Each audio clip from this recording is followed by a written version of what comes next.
செய்திகள் பத்திரிகையில் போடுறாங்க, இந்த வாட்ஸ்அப்பில் போடுற செய்திகள் எல்லாம் கூட காவல்துறை கொலைகள் கொள்ளைகள் நிறைய நடந்துகிட்டு இருக்கு.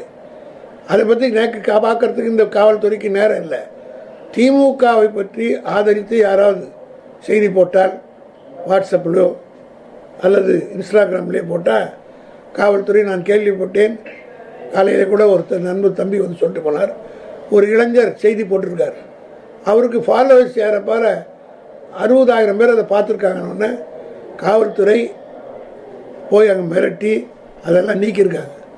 அதுக்கப்புறம் ஒரு ட்விட்டு போட்டிருக்காரு, அது 10,000 7,000 பேர் பார்த்துருக்காங்க, அதையும் எடுத்துருக்குறாங்க. பண்ணியதோடு மட்டுமில்லை, அவங்க தாய் தந்தையர்கிட்ட போய் போலீஸ் கமிஷனர் ஆஃபீஸ்லேருந்து நான் பகிரங்கமாக இந்த ஆட்சியின் மீது குறை சொல்கிறேன், நிரூபிக்கிறது தயாராக இருக்கிறேன்.